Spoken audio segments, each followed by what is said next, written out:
স্তর বাই স্তর আসছে পৃথিবীতে, শুধু বাংলাদেশ গোটা পৃথিবীতে।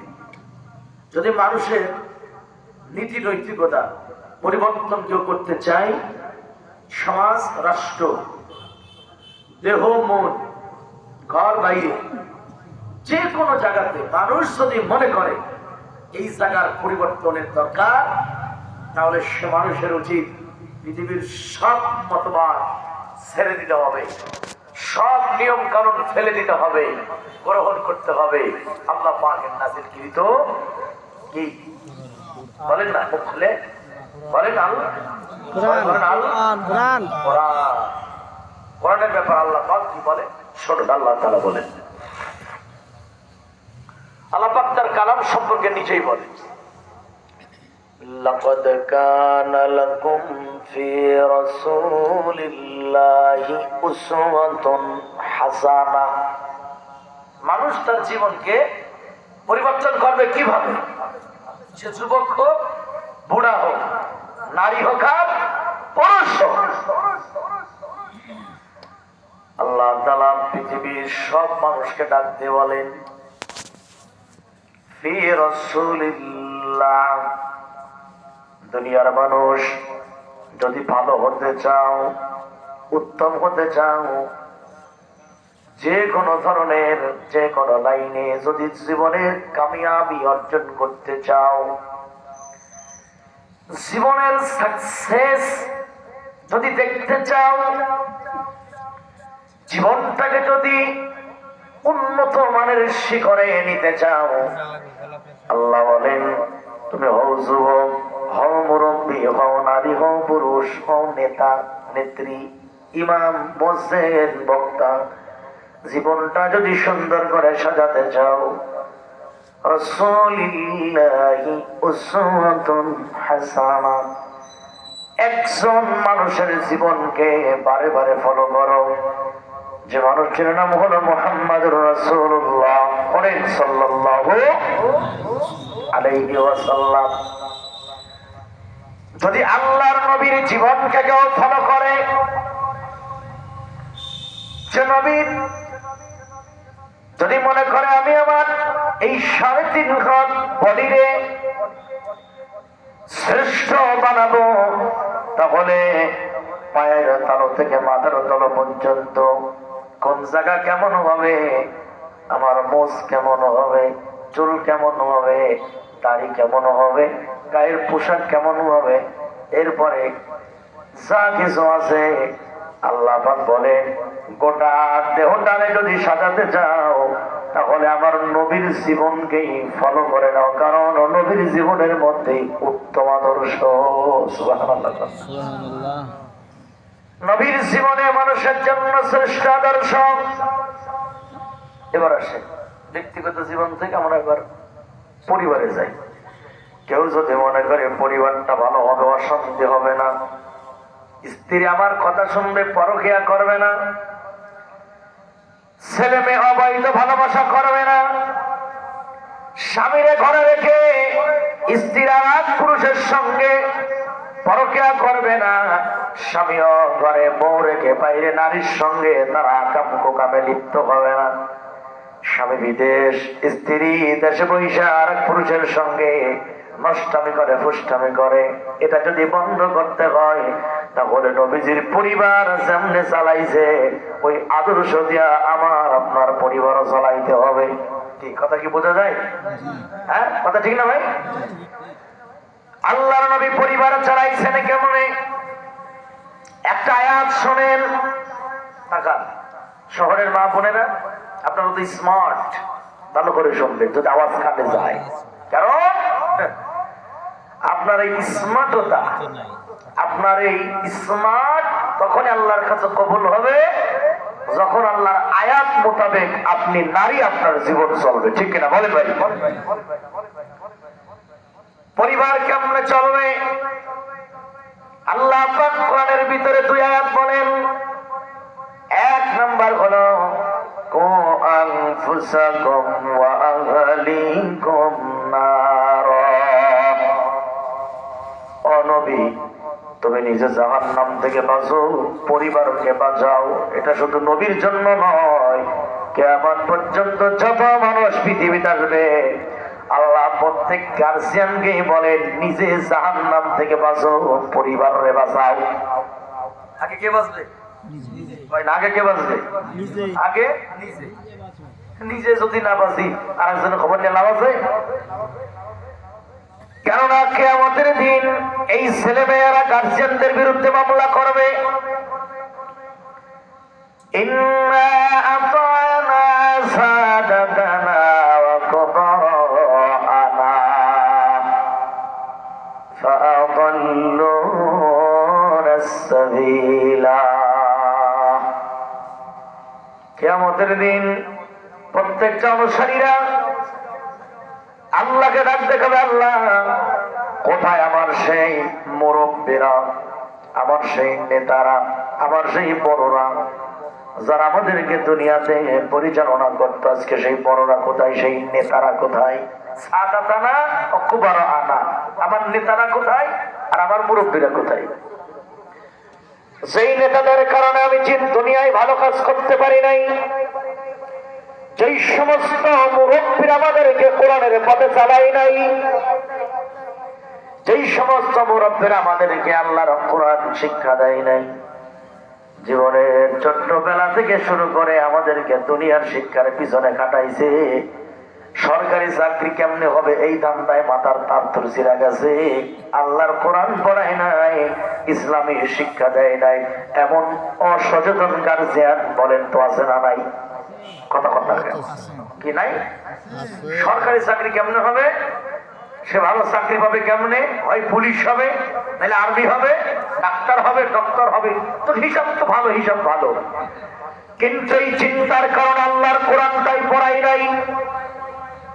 এই ধরনের বোকা মার্কা গার্জিয়ান, এই ধরনের শিক্ষিত নামের বোকা যারা, এই ধরনের শিক্ষিত নামের জাহেল যারা, এদের ছেলে মেয়ে কিয়ামতের দিন বলবে আল্লাহ আমার গার্জিয়ানদের নিয়ে আসো। আজকে আল্লাহ তাআলার কাছে বলবেন আল্লাহ আজকে আমি জাহান্নামে যাব অপরাধের কারণে, কিন্তু আল্লাহ তোমার কাছে আমরা বলি ফরিয়াদ জানাই আতিহিম দিফাইনি মিনাল আযাবি ওয়াল আনহুম লানান কাবীরা। ওই গার্জিয়ানকে নিয়ে আসো, ওই নেতাদের কেন, যেই নেতার আমাদেরকে আল্লাহর পথে চালাই নাই, মিটিং মিছিল করাইছে, আমাদের টাকা দিয়েছে, বিরিয়ানি দিয়ে আছে, আমাদের কথা কয় নাই, এরকম আছে না? আর কথা কথা, এটা তো কোরআনের কথা। আল্লাহ ওই মুরব্বীরে দেখো, যেই মুরব্বী আমাদেরকে ধর্মের পথে চালায় নাই, আজান হলে নিজেও নামাজ পড়ে নাই, আমাদেরকেও নামাজের কথা বলে নাই, নিজেও চার দোকানে বৈশাখটা মারত, আমাদেরকে নামাজের কথা বলে নাই। আল্লাহ আজকে কিয়ামত আমরা ধরা খাইছি, আমাদেরকে আযাব যা দিবা আমাদের চাইতে বড় আযাব দিবা এই মুরব্বী আর নেতাদেরকে। কথা কার? আর মুখ খোলেন না, কথা কার? সুতরাং ওই বাটপার টাউট বাটপার নেতারা বাঁচতে পারবে না, আর শিক্ষিত বা অশিক্ষিত গার্জিয়ান যারা ছেলে মেয়ের দিনের পথে চালায় নাই ওরাও বাঁচতে পারবে না। এজন্য আল্লাহ পাকের কালাম বলে পরিবারটা কেমনে চালাবেন? এক নাম্বার হলো নিজে জাহান্নাম থেকে বাঁচো, পরিবারে বাঁচাও। তার মানে হলো নিজে আল্লাহর পথে চলতে হবে, পরিবারকেও চালাইতে হবে, তাহলে পরিবারও ধরা খাবে, গার্জিয়ানও কিয়ামতে ধরা খাবে, উভয় ধরা খেয়ে যাবে। এখন আমাদের মস্তিষ্কের ভিতরে দুনিয়ার খেয়াল ঢোকার কারণে, দুনিয়ার মস্তিষ্কের ভিতরে দুনিয়ার মুহাব্বত ঢোকার কারণে আখিরাতের চিন্তা কর্ম আমাদের হাতে নাই। আল্লাহ রাব্বুল আলামিন কোরআনের ভিতরে বলেন বান্দারে মনে রেখো কিয়ামত যেদিন কায়েম হয়ে যাবে সব মানুষ আমার সামনে জমা হবে, ওয়া বারাজুলিল্লাহি জামিয়া। এই বসো, ঠিক আছে, ঘোরাঘুরি করো। ওয়া বারাজুলিল্লাহি জামিয়া, সেদিন আল্লাহর সামনে সবাইকে দাঁড়াতে হবে। এই যে শোনেন তো, হাসরের ময়দান থেকে হিসাব কিতাব হওয়ার পরে জান্নাতীরা জান্নাতে, জাহান্নামীরা জাহান্নামে।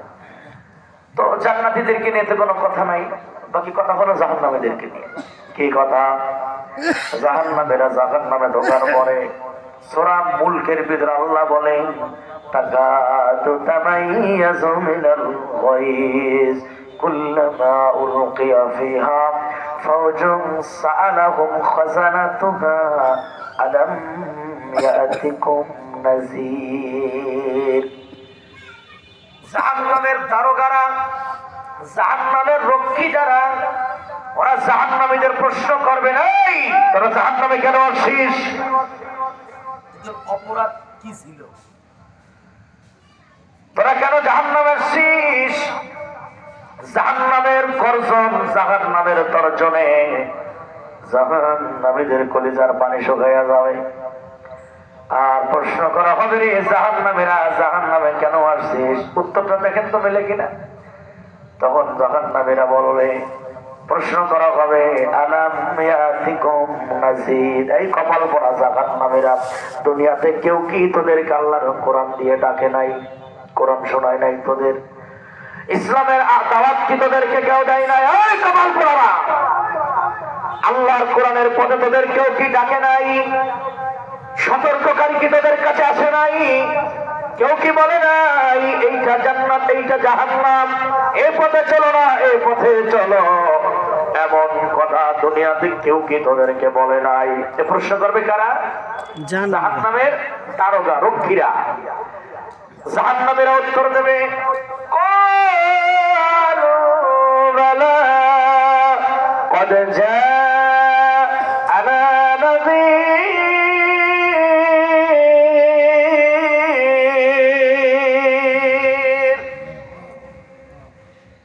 এমাম হয়ে তাদের উপরে এসো, তাদের এসো। উত্তর কি হবে? এদিকে তাকান, এই যে উত্তরটা কি মিলান।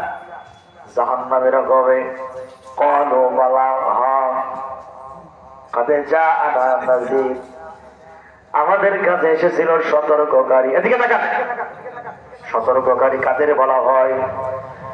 এই পৃথিবীর জমিনে মানুষকে যারা সতর্ক করেছে তাদের এক নম্বর দল হলো নবীগণ। এক নম্বরে কারা বলেন? কথা বলেন, এক নম্বরে কারা?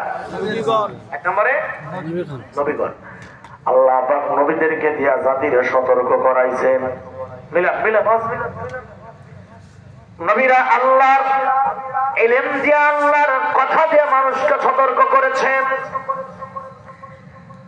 ওয়াইলা আদিন আখাহুম হুদা ইয়া কওমি ইবুদুল্লাহ মা লাকুম মিন ইলাহিন গায়রু। হুদ আলাইহিস সালাম তিনি তার জাতিকে সতর্ক করলেন কার কথা দিয়া? আল্লাহর কথা দিয়ে। বলে না কার কথা দিয়া? আল্লাহর কথা দিয়ে। সব নবীরাই আল্লাহর কথা দিয়ে সতর্ক করেছেন। দাওয়াত দিলে এক আল্লাহর ইবাদত করো, মিন ইলাহিন গায়রু, যে রব ছাড়া, যে আল্লাহ ছাড়া আর কোন ইলাহ নাই। সুবহানাল্লাহ বলেন। সুবহানাল্লাহ। এভাবে করে নবীরা একে একে যখন দাওয়াত দিতে লাগলেন আল্লাহর কথা দিয়া, তখন সমাজের এক প্রকার উই পোকা, সার পোকা মার্কা মানুষ, ওরা নবীদের এই দাওয়াতকে সহ্য করতে না পেরে আল্লাহ তাআলা বলেন, ইয়াকফুরুনা বিআয়াতিল্লাহি ওয়া ইয়াকতুলুনা আন-নাবিয়্যিনা বিগাইরি হক। ওরা নবীদেরকে হত্যা করেছে। কি করছে? হত্যা করেছে। কি করছে? হত্যা। ওরা নবীদেরকে হত্যা করেছে।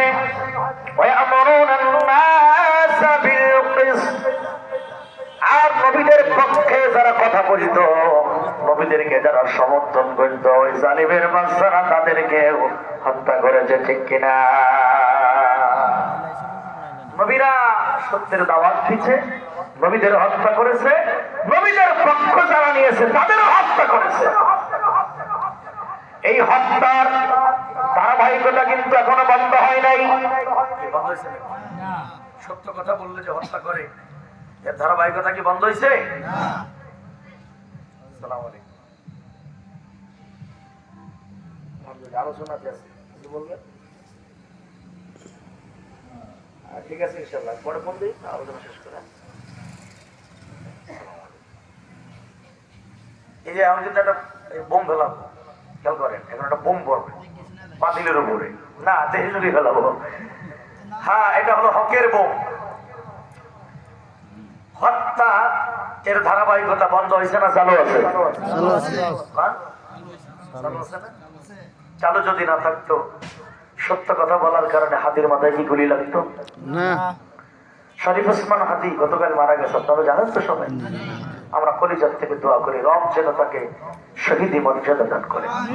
তিনি হুকমানে শহীদ, তিনি হুকমানে শহীদ।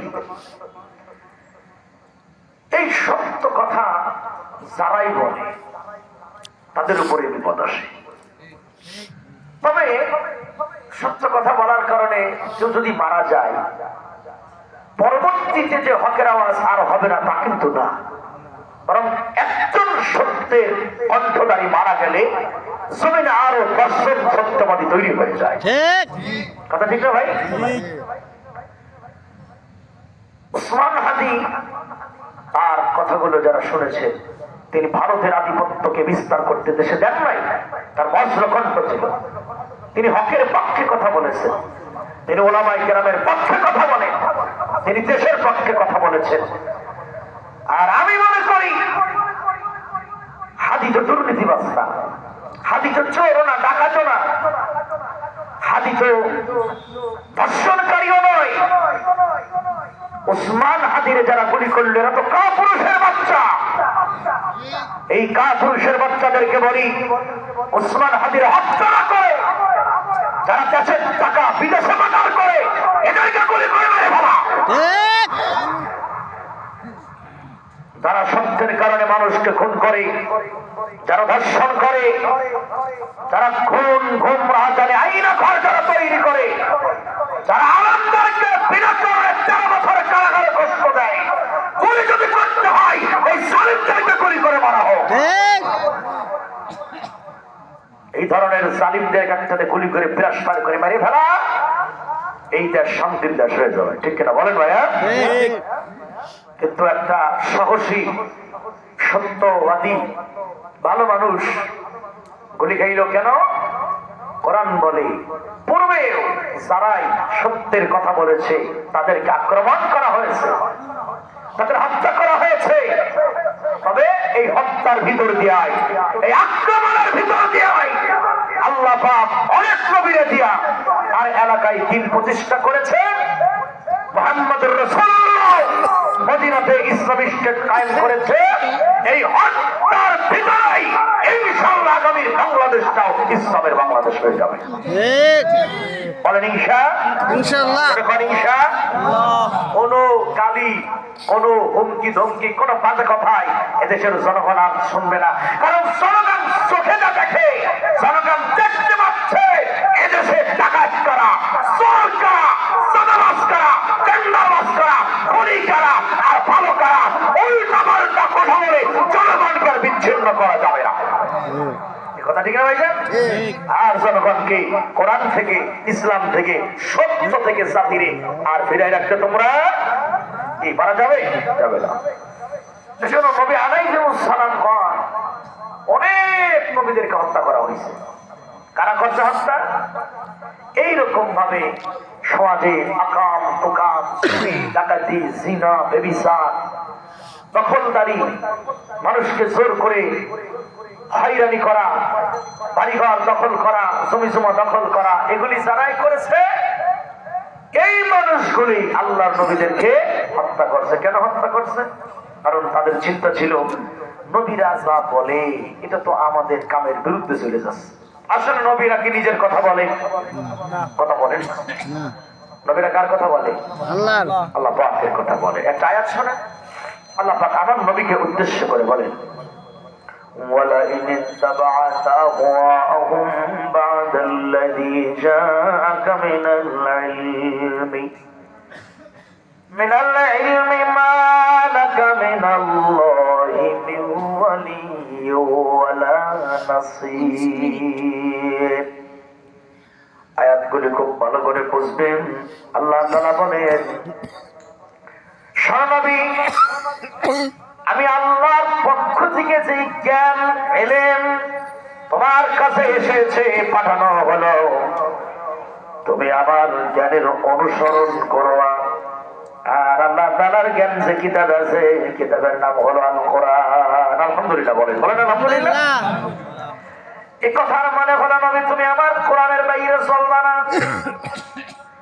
ও নবী, আমার কোরআন দিয়া তুমি জীবন চালাবা, কোরআনের বাইরে চলবা না। কারণ কোরআন এমন একটা কিতাবের নাম যে কিতাবের মধ্যে আল্লাহ রাব্বুল আলামিন মানুষের জন্য 500টা বিধান অবতীর্ণ করেছে।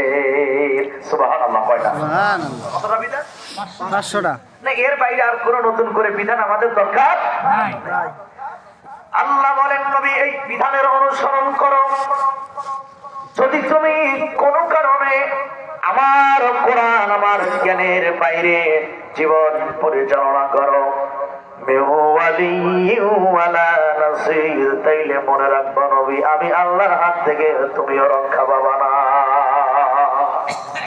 মূলত এই কথাটা আল্লাহ নবীর মাধ্যমে মানুষকে বোঝালেন যে পৃথিবীর কোন মানুষ আল্লাহর শরীয়তের বাইরে চলতে পারে না যদি সে মুসলমান হয়। কি হয়? মুসলমান। কি হয়? মুসলমান। যদি সে মুসলমানের ঘরে জন্ম নেয়, তার জীবন চলবে আল্লাহর শরীয়ত দিয়া। বলেন কার শরীয়ত দিয়া? আল্লাহ। আর কোন নতুন করে শরীয়ত প্রণয়ন করা হবে না, আর কোন কিতাব পৃথিবীতে আসবে না। আসবে নাকি? আল্লাহ পাক সূরা আহজাবের ভিতরে সে কথাটাই বলেন। আল্লাহ পাক বলেন, একটু সন্ট বড় তো হালকা, বেশি মুখ কাছে নিও, একদম 1.5 ইঞ্চি ধোটাকে বেড়ি খাইতেছে মশার হয়ে তাও ভালো। চিন্তা করলাম বসে বসে বেড়ি খাইতেছে নাকি আবার, ছেলেটা ভালো। আচ্ছা আলহামদুলিল্লাহ। হ্যাঁ ঠিক আছে, অল্প একদম সামান্য, হ্যাঁ দূর থেকে তাদের টানে। আল্লাহ তাআলা বলেন, মা কানা মুহাম্মাদুন আবা আহাদিম মির রিজালিকুম ওয়ালাকিন রাসূলুল্লাহি ওয়া খাতামান নাবিয়্যিন। আয়াত কি বলে? মুহাম্মাদুর রাসূলুল্লাহ সাল্লাল্লাহু আলাইহি ওয়াসাল্লাম আল্লাহর রাসূল। বলেন কার রাসূল? আল্লাহর রাসূল। বলেন কার রাসূল? আল্লাহর রাসূল। তিনি খালি রাসূল না, ওয়া খাতামান নাবিয়্যিন, তিনি নবীও। মুহাম্মদুর রাসূলুল্লাহ উনি রাসূলও নবীও। সুবহানাল্লাহ। সুবহানাল্লাহ। এবং খাতামান নাবিয়্যিন, নবীদের আসার সিরিয়ালের আল্লাহ রাব্বুল আলামিন আমার নবীর মাধ্যমে খাতাম করে দিলেন, সিল মেরে দিলেন। আল্লাহ বুঝাই দিলেন আব্দুল্লাহর বেটা মুহাম্মাদের পরে নবুয়ত প্রাপ্ত পৃথিবীতে আর কোনো মানুষ হবে না। আলহামদুলিল্লাহ বলেন। আলহামদুলিল্লাহ। ঈসা আলাইহিস সালাম তিনি দুনিয়াতে আবার আসবেন, তবে নবী হয়ে আসবেন না। বুখারী মুসলিমের হাদিস প্রমাণ করে ঈসা নবী যখন আসবেন মুহাম্মদুর রাসূলুল্লাহর উম্মত হিসেবে আসবেন। সুবহানাল্লাহ বলেন। সুবহানাল্লাহ। যদিও কাদিয়ানীর গোষ্ঠীরা কোরআন শরীফের 30টা আয়াতকে এক জায়গা করছে, ওই আয়াত এক জায়গা করে ওরা বলে যে পূর্বে সব মানুষ মারা গেছে, সব নবী মারা গেছে, কিন্তু সূরা নিসার 157, 158, 159, আলে ইমরানের 55 এই আয়াতগুলি প্রমাণ করে রাফিউকা। আল্লাহ পাক বলেন না, ঈসা মরে নাই। ঈসারে যখন ওরা হত্যা করার চেষ্টা করেছিল, আল্লাহ পাক ঈসা নবীর আকাশে উঠাই দিয়েছে। সুবহানাল্লাহ। কয়টা? ঈসা নবীর কি করছে আল্লাহ পাক? রাফিউকা। আরেকটা আয়াত আছে যে মানুষ যখন ঘুমিয়ে পড়ে, তখনও তিনি কি মরা, কিন্তু কেমন মরা? একেবারে মরা না, আবার জীবিত হয়। ঠিক কিনা বলে? আল্লাহ পাক মানুষ যেমন ঘুমিয়ে গেলে আমরা বলি মরে গেছে, ছোট মৃত্যু, আল্লাহ পাক ঈসা নবীর এরকম ঘুমন্ত অবস্থায় আল্লাহ পাক ঈসা নবীর আকাশ উঠাই নিয়েছেন। কোরআন প্রমাণ করে ঈসা হলো কিয়ামতের নিদর্শন। কিয়ামতের আগে অবশ্যই ঈসা নবী দুনিয়াতে আসবে। কার কথা? কার কথা? আল্লাহর। এটা ভিন্ন একটা সাবজেক্ট, সেদিকে আজকে যাবো না, যেহেতু এটা কাদিয়ানীদের ব্যাপার। আকীদা হলো মুহাম্মদুর রাসূলুল্লাহ শেষ নবী। কি কথা ঠিক আছে তো নাকি? আল্লাহ তাআলা বলেন, ওগো নবী তুমি আমার কোরআন দিয়েছো, আমার জ্ঞান দিয়েছো, জ্ঞানের বাইরে চলবা না। আচ্ছা বলে মুহাম্মদুর রাসূলুল্লাহ সাল্লাল্লাহু আলাইহি সাল্লাম যদি আল্লাহর কোরআনের বাইরে চলতে না পারে, তাহলে নবীর উম্মতের সাহস কি আছে কোরআনের বাইরে চলা? বলেন, কথা বলতে হবে, আছে চলার? নাই নাই নবী যদি কোরআনের বাইরে চলতে না পারে, উম্মত চলার কোনো সুযোগ আছে? নাই। কিন্তু উম্মত তো কোরআনের বাইরেই চলে, উম্মত তো ইসলামের বাইরেই জীবন চালাই। আরেকখানা আয়াত শুনে নেবে পরে, যারা নাকি ইসলামকে বাদ দেয়া, পরিষ্কার কথা, যাদের রাজনৈতিক জীবন ইসলাম নাই, যাদের পরিবার ইসলাম নাই, যাদের 3.5 হাত বডির মধ্যে ইসলাম নাই, যাদের মিটিং মিছিল ভোট করা নির্বাচন করা এসব জায়গায় যাদের ইসলাম নাই, আল্লাহ পাক বলেন ওয়া মাইয়াবে তাকি গায়রুল ইসলাম। আল্লাহ বলে ইসলামের বাহিরে যে আদর্শ আছে গায়রুল ইসলাম, ইসলাম ব্যতীত অন্য দিন দিয়া, অন্য আদর্শ দিয়া যারা তারা জীবন চালাবে, আল্লাহ পাক বলেন ওয়া হুয়া ফিল আখিরাতি মিনাল খাসিরিন, কিয়ামতের দিনে মানুষগুলো ক্ষতিগ্রস্তদের কাতারে দাঁড়াবে। ঘোষণাকার বলেন কার?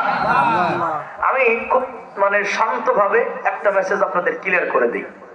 আমাদের দেশের স্বাধীনতার পর থেকে একটা কথা আছে যে ধর্মের সাথে রাজনীতির কি সম্পর্ক, বা অনেকে বলে ধর্ম এক জিনিস, রাজনীতি আর এক জিনিস, এরকম একটা কথা আছে না ভাইজান? বলেন তো, কথা আছে কিনা? আছে না? এই যে ধর্মকে আর রাজনীতিকে যারা আলাদা করেছে, যারা মনে করেন রাজনীতি একটা আলাদা সাবজেক্ট, ধর্ম একটা আলাদা জিনিস, ধর্ম থেকে যারা রাজনীতিকে মাইনাস করে আলাদা করেছেন, তাদের ঈমান নিয়ে প্রশ্নবিদ্ধ হয়েছে। কথা ঠিক কিনা বলেন? কেন হলো? কারণ হলো রাস্তা, যেটা বলি পথ, সব থেকে বড় পথ আমরা কি পথ বলি? রাজপথ। বলে না কি পথ বলি? কথা বলেন, ভালো লাগবে। কি পথ বলি? এটা আকীদা ক্লিয়ার করে দেয়, আপনি মানেন বা না মানেন। এরপরে বাড়ির ভিতরে সুন্দর বাড়ি, বড় বাড়ি, ওটাকে কি বাড়ি বলা হয়? বলে না কি বাড়ি? রাজবাড়ি। এরপরে হাঁস, যেটা বড় হাঁস, প্রায় 1 কেজি খানিক ডিম দেয়, এটারে কি বলি? আরে ঘর না, কি হাঁস এটা? আচ্ছা। এরপরে রাজপথ, রাজবাড়ি, রাজহাঁস, তারপরে সিংহাসনের ভিতরে যেটা সব থেকে দামি লোকের সিংহাসন, উচ্চমানের লোকের সিংহাসন, এটা কি সিংহাসন বলি? সিংহাসন। তার মানে হচ্ছে যেই জিনিস বেশি ভালো, বেশি পিওর, বেশি সলিড, ওইটাকে বলি, ওইটা শব্দটাকে বলি রাজ। আচ্ছা আপনি আমাকে বলেন, আল্লাহর সুন্নতের চাইতে, নবীর সুন্নতের চাইতে, আল্লাহর নীতির চাইতে, নবীর নীতির চাইতে ভালো নীতি পৃথিবীতে আর কোন নীতি আছে বলেন? উত্তর দেন। হ্যাঁ বা না একটা বলবেন। আল্লাহর সুন্নত, আল্লাহর নীতির চাইতে ভালো কোন নীতি আছে? নবীর নীতির চাইতে ভালো নীতি আছে?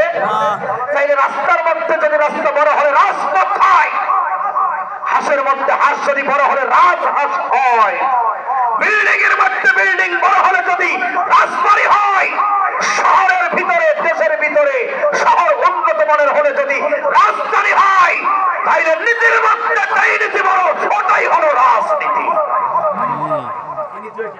রাজনীতি তাহলে বড় নীতি কার? আল্লাহর আর আল্লাহ রাসূলের। বলেন আল্লাহ আর রাসূলের। ব্যাস, কথা পরিষ্কার। আপনি মানেন বা না মানেন, আল্লাহর নীতি, রাসূলের নীতি, এটাই হলো রাজনীতি। এখন আল্লাহর নীতি আপনি মানবেন কিনা এটা আপনার ব্যাপার, আপনি রাসূলের নীতি মানবেন কিনা এটা আপনার ব্যাপার। কারণ ইসলাম তো অপূর্ণাঙ্গ নয়। ইসলাম দিয়ে শুধু মাদ্রাসার মসজিদ চালানোর জন্য ইসলাম পৃথিবীতে আসে নাই। হুয়াল্লাযী আরসালা রাসূলাহু বিল হুদা ওয়া দীনিল হক। আল্লাহ পাক বলেন, আমি সত্য দিন দিয়া, সত্য সহকারে দ্বীনে হক দিয়া আমি আমার নবীর দুনিয়াতে পাঠাইছি। কেন পাঠালাম? ওয়া দীনিল হক, আমার নবী গোটা বিশ্বের বুকে সমস্ত মতবাদের উপরে, সমস্ত আদর্শের উপরে, ধর্মের উপরে, মতবাদ আদর্শের উপরে আমার ইসলামকে, আমার দ্বীনকে রাসূল প্রতিষ্ঠা করতে পারে, বিজয় করতে পারে, এজন্য নবী পাঠালো। আলহামদুলিল্লাহ বলো। আলহামদুলিল্লাহ। নবী পাঠাইলো কেন? আর আপনি আছেন কোন তালে? তাল ঠিক পান না, বুঝছে না? আর কথায় কথায় বলে ধর্মের সাথে রাজনীতির সম্পর্ক না। এই কথা যারা বলবে আমরা বুঝবো ইমানের সাথে কোরআনের সাথে তাদের কোনো সম্পর্ক নাই। ঠিক কিনা জোরে বলে? তাহলে নবীগণ দাওয়াত দিয়েছেন, বলেন কার কালাম দিয়া? আরে কর না, কার কথা দিয়া? আল্লাহর কথা দিয়া নবীগণ দাওয়াত দিয়েছেন। নবীদের দাওয়াত আল্লাহর কালাম দেয়া হয়, আল্লাহর কথা দেয়া হয়। আল্লাহ পাক আমার আপনার নবীরও বললেন, কোরআন আমার কানের বাইরে চলবা না, যদি চলো তাহলে ক্ষতিগ্রস্তদের কাতারভুক্ত হয়ে যাওয়া, আমার হাত থেকে তোমারও রক্ষা কেউ করতে পারবে না। ওই আল্লাহ তাআলা কোরআনের পিছনে বলেন, তুমি তোমার ব্যক্তিগত জীবন চালাবা কেমনে, তোমার পরিবার চালাবা কেমনে, সব কিছু কোরআন থেকে শুনে নাও। আর প্র্যাকটিক্যাল কোরআন হলো, জীবন্ত কোরআন হলো মুহাম্মদুর রাসূলুল্লাহ সাল্লাল্লাহু আলাইহি ওয়াসাল্লাম। কোরআনটা তুমি কেমন আমল করবা, এটা নবীর জীবনের দিকে তাকাও, কারণ এমন কোন বিধান নাই যা আল্লাহ রাব্বুল আলামিন নবীর দিয়া পালন দুনিয়াতে করাই নাই। আলহামদুলিল্লাহ বলেন। তাহলে ব্যক্তিগত জীবন, পারিবারিক জীবন চলবে আল্লাহর কোরআন দিয়ে, নবীর আদর্শ দিয়ে। ঠিক কিনা বলে? এখন পরিবার চালাবো কেমন, আল্লাহ পাক এই কথাটাই বলেন, তুমি জাহান্নাম থেকে বাঁচো, পরিবারকে বাঁচাও। এখানে পরিবারের নারী যারা আছে, যারা মহিলা আছে, আমি তাদের উদ্দেশ্যে একটা আয়াত বলে যাই, কান কাটা করে শোনেন মা বোনের। আল্লাহ বলেন, আল্লাহ তাআলা বলেন, ইয়া নিসা আন-নাবিয়্যি লাস্তুন্না কাআহাদিম মিনান নিসাই ইন ইত্তাকাইতুন্না ফালা তাখদানা বিল কওলি ফায়াতমা'আল্লাযী ফী কলবিহি মারাদু ওয়া কুলনা কাওলাম মারুফা। এই আয়াত আল্লাহ পাক নবীর স্ত্রীদের ব্যাপারে নাজিল করেছে, কিন্তু আয়াতের সবক, আয়াতের হুকুম কিয়ামত পর্যন্ত সকল নারীর জন্য, বিশেষ করে মুসলিম নারী যারা। এখানে কি বলা হয়েছে? হে নবীর স্ত্রীগণ, ইনিত্তাকাইতুন্না, যদি তোমরা আল্লাহকে ভয় করো তাহলে কি করবা? ফালা তাখদা'না বিল কওল, এই যে দেখেন, যখন তোমরা কথা বলবা, যখন তোমরা কথা বলবা কার সাথে?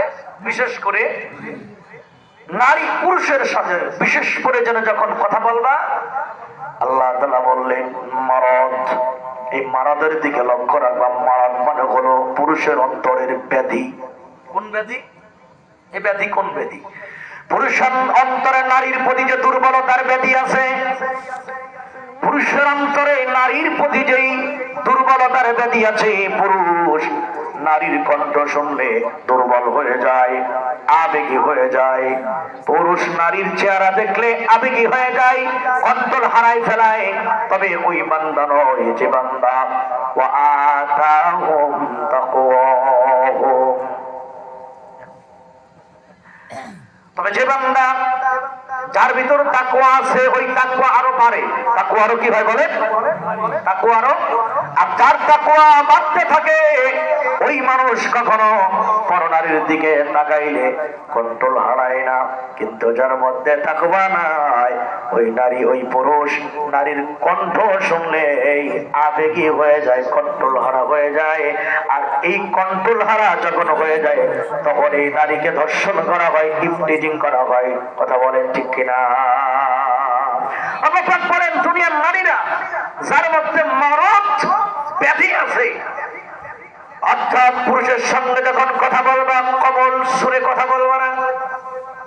অনেক কাজিয়ানা, অনেক পুরুষ আছে নিজে কথা বলে, কোন বউরে দিয়ে কথা কয়,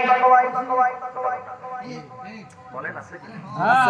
নিজে ভদ্রলোক তো উনি কথা কয় না, উনি ভদ্রলোক, উনি কথা কয় না, বউরে দিয়ে কথা কয়।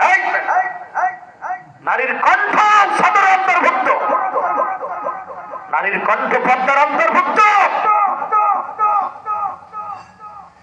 কয় স্মার্ট ফ্যামিলি তো, কাউরে কষ্ট দিয়ে কথা হয় না।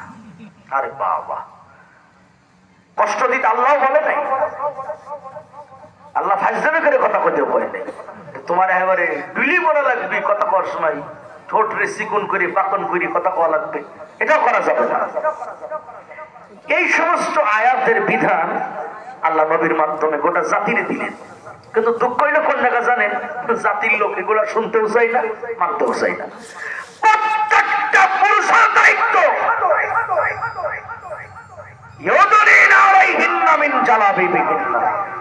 তার নারীর গায়ে এমন একটা কাপড় দেবে, এমন এমন পোশাক পরাবে যে পোশাক পরলে মুখমণ্ডল দেখা যায় না, যে পোশাক পরলে বক্ষ দেখা যায় না, যে পোশাক পরলে শরীরের আকর্ষণীয় জায়গাগুলি অঙ্গ প্রত্যঙ্গ বোঝা যায় না, এমন পোশাক নারীর গায়ে উঠাবে। দায়িত্ব হইলে প্রত্যেকটা পুরুষের। কার দায়িত্ব? পুরুষের। বলে না কার দায়িত্ব? পুরুষের। নির্লজ্জ বেহায়া কিছু পুরুষ আছে, রাম ছাগল, লজ্জা নাই শরম নাই, নিজেও মেলাতে যায়, আদালন্দ করে মেলাইতে নিয়ে যায়, আছে না নাই? বলে নির্লজ্জ বেহায়া, লজ্জা শরম নাই, স্ত্রীর শরীর সাজাই গোজায় মানুষকে দেখাস, মানে ওনার কাছে ভালো লাগে। অমুকে ওরে বাবা, অমুকের বউ যা স্মার্ট, দিল বড় হয়ে গেছে, ওরে বাবা দিল বড় হয়ে গেছে। আর তাই জান্নাত, তোর জন্য জান্নাতের দরজা বন্ধ হয়ে গেছে। এই শিক্ষা কোরআন থেকে নিতে হবে তো। আর আমি মনে করি পুরুষকে শিক্ষা দেওয়া লাগবে না নারীকে, যদি নারী ছোট্টবেলা থেকে নিজেই নারীকে যদি আপনি কোরআনের শিক্ষা দিতে পারেন। ঠিক। দেশের মেয়েরা আলহামদুলিল্লাহ আগের থেকে অনেক আগাইছে। এখন তো অনেক মহিলা মাদ্রাসা হয়েছে, মেয়েরা পড়তেছে, কিন্তু 20 বছর আগেও মহিলাদের তেমন একটা পড়াশোনার চাপ ছিল না। এখন শিক্ষা আধুনিক হয়েছে। আপনি আপনার মেয়েকে দেখেন, আমি বলি রাগ করেন না, অনেক বাপ আছে মেয়েদেরকে নিয়ে গর্ব করে বলে, না আমার মেয়ে কলেজে পড়ে, আমার মেয়ে বাইরে হোটেলে থাকে, 10টা মেয়ের মতো না, আমার মেয়ে পুরুষের সাথে কথাই বলে না। এই কথা যদি কোনো বাপ তার মেয়েরে বলে, ওই মেয়েটা আরো সুযোগ পাই আকাম করার। কি কথা বল না কেন? আরে ইবলিসকে বিশ্বাস করা নয়, বর্তমান যুগের মেয়েদেরকে নয়। সেই জাতির কাছে মোবাইল শরীফ নাই, সেই জাতির ছেলে মেয়েরা প্রেম করে না, এতে ইবলিসও বিশ্বাস করে না। কথা আপনি কিভাবে আপনার মেয়েরা বিশ্বাস করলেন? ছেড়ে দিন। হ্যাঁ, আপনার দায়িত্ব যতটুকু পারেন কন্ট্রোল করা, এটা আপনার দায়িত্ব। একেবারে হার ছেড়ে দেন কেন? আত্মবিশ্বাস, আমার রক্ত শরীরে, তো কি হয়েছে তোমার রক্ত শরীরে? তুমি আকাম কম পছন্দ হয়েছে, তোমার রক্তে কি তেজ নাই? তোমার রক্তে কি যৌন চাহিদা নাই? এ কথা বলে ছেড়ে মেরে ছেড়ে দেওয়া যাবে না, যতদূর সম্ভব ট্যাকেল দিতে হবে। এই জন্য যদি আপনি মেয়েগুলারে ওই কোমলমতি যখন শিশু, ব্রেন যখন সফট, তখন যদি আপনি ওরে সব শিক্ষার আগে আল্লাহর কোরআনটা হাতে দিয়ে দেন, নবীজির হাদিস শিখান, পর্দা কাকে বলে। আপনি দেখেন মহিলা কওমি মাদ্রাসার মেয়েরা মাদ্রাসায় পড়ার পরে বাড়িতে যাওয়ার পরে আপন স্বাস্থ্য ভাই খালাতো ভাইয়ের সাথেও দেখা করে না। কথা বল না কেন করে না? কেন করে না? কেন করে না? উত্তর একটাই, আল্লাহর কোরআন তারে করতে দেয় না। কথা বলেন। আরে জাতি তো শিক্ষা করে দেয়, তাই বাজারা স্কুল কলেজের দেওয়ালে লেখা থাকে শিক্ষা জাতির মেরুদণ্ড। মিথ্যা কথা, এটা এটা মিথ্যা কথা। স্কুলের দেওয়ালে লেখা, এটা মিথ্যা কথা।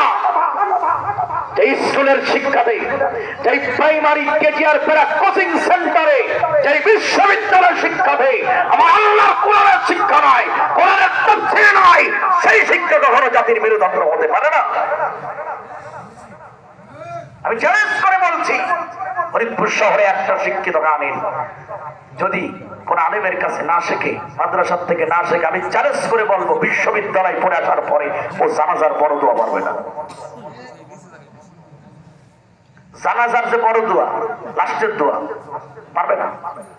যদি হয় কোন আলেম থেকে শিখছে, না হলে কোন আলেমের বই লেখা পড়ছে বাংলা। তাছাড়া স্কুল কলেজ থেকে বিশ্ববিদ্যালয় পর্যন্ত বলেন জানাজার দোয়া শিখায়? আরে কথা কথা যাবে, ভাত খাওয়ার দোয়া আছে, হাগামতার দোয়া আছে, হাগামতার নিয়মিত জানে না। এজন্য বহু শিক্ষিত লোকেরা দাঁড়িয়ে দাঁড়িয়ে প্রস্রাব করে। মুসলমান কেন এই কেন বেয়াদবি হলো? এটা ওই মানুষের দোষ দেব না, এটা শিক্ষা ব্যবস্থার দোষ। আজকে যদি আপনি গার্জিয়ান হয়ে বাচ্চা ছোট্টবেলা থেকে আপনার বাচ্চাটারে আপনি যদি আল্লাহর কোরআন নিষ্ঠার দিতেন, কোরআন পড়ানোর পরে ওরে ডাক্তার বানান, ডক্টর বানান, উকিল, প্রফেসর, ওরে যাই বানান না কারণ কোরআনের শিক্ষা যদি আগে দিতে পারতেন এতটা পেয়ারা হইতো না। ঠিক কিনা বলেন? আপনি বাপ, আপনি মা, উচ্চ শিক্ষিত করেছেন, আপনার কখনো বোধগম্য হয় নাই, আপনার মানবীয় গুণাবলী কখনো জাগ্রত হয় নাই যে আমি মা মারা গেলে, আমি বাপ মারা গেলে আমার ছেলে কি জানাজার দোয়া করতে পারবে? চিন্তা কখনো হয়েছে? আহা, হয় নাই। এই জন্য সচেতন শহরের মানুষ আপনারা, আপনারা শহরের মানুষ আজ থেকে সিদ্ধান্ত নেবেন, ছেলে হোক মেয়ে হোক, আমি মুসলমান, আমার সবার আগে শিখতে হবে আল্লাহর কোরআন। এই কথা ঠিক না ভাইজান? এরপরে বলেন না জেনারেল শিক্ষিত না হলে আমরাই বা হুজুররা চিকিৎসা নেবো কার কাছ থেকে? আমরা মামলা হলে উকিল ধরবো কারের দিয়ে? সবই তো দরকার, সবকিছুর আগে আল্লাহর কোরআন দরকার। ঠিক কিনা বলেন ভাইজান? এই জন্য আজকের এই প্রশ্নটা কই একটা প্রশ্ন রাখলাম না, জান্নাতুল ফেরদৌস না মাদ্রাসার নাম নাকি? হ্যাঁ, জান্নাতুল ফেরদৌস, মাশাআল্লাহ। ইন্নাল্লাযীনা আমানু ওয়া আমিলুস সালিহাত লাহুম জান্নাতুল ফেরদৌস। নাকি আমরা তো জান্নাতুল ফেরদৌসে যাব চাই নাকি বলে না? সেই জান্নাতের নামের নাম একটা ছোট্ট মাদ্রাসা, মহিলা মাদ্রাসা। এখানে যারা মেয়েদেরকে দিয়েছেন আলহামদুলিল্লাহ, এখন আশপাশে যারা দিতে পারেন নাই আপনি সব শিক্ষা শেখাবেন, তবে সবার আগে কি শেখাবো? আরে মুখ খুলে না, কি শেখাবো? কোরআন। এরকম মাদ্রাসাগুলি আনাচে কানাচে আরো দরকার, আর যেগুলি আছে সেগুলি আরো ভালো হওয়া দরকার, বড় হওয়া দরকার। আর একটা মাদ্রাসায় যারা পড়া আপনারা জানেন, সাধারণত স্কুল কলেজ বা যারা কোচিং সেন্টারে পড়ে বা প্রাইভেট পড়ে, এখানে যদি বলেন যে স্যার মেয়েটা এতিম, ওর বাপ মা নাই, ওর 1 বছর ফ্রি পড়ান, প্রয়োজনে স্যার এলাকা ছেড়ে পালাবে, তবু ফ্রি পড়াবে। সে কথা কথা ভাইজান। কিন্তু অসংখ্য মাদ্রাসার তলবে এলেম ছাত্র ছাত্রী বলেন ফ্রি পড়ে না, ফ্রি খায় না, অনেক গরিব এতিম অসহায় আছে যাদেরকে ফ্রি পড়ানো হয়, তাই না? তো এই মাদ্রাসার হাল আপনারা হয়তো জানেন, শহরে মাদ্রাসার খরচ আরো বেশি হয়, খাওয়া দাওয়া ভালো দিতে হয়, আবার অনেকে ফ্রি থাকে, অনেকে এতিম অসহায় দরিদ্র থাকে। তো সব দিক বিবেচনা করে আমি একটু আপনাদের কাছে, বাকি তো চলবে তাই তো নাকি? আচ্ছা, অল্প করে চাইছে, ওর তো সময় কেবল শুরু হয়েছে, বেশি করে চাওয়ার দরকার নাই। তো 10 জন আল্লাহর বান্দা আল্লাহর নবীর ঘরের জন্য 1000 করে টাকা, কাছে থাকলে এখনই দিয়েন, না থাকলে পরে দিয়েন। 1000 করে টাকা দেন তো দেখি কে আছে। যত লোক সংখ্যা কম তো বেশি করে চাওয়া যাবে না। হ্যাঁ, একজন আল্লাহর বান্দা প্রথমে বলেন যে আমি 1000 টাকা এই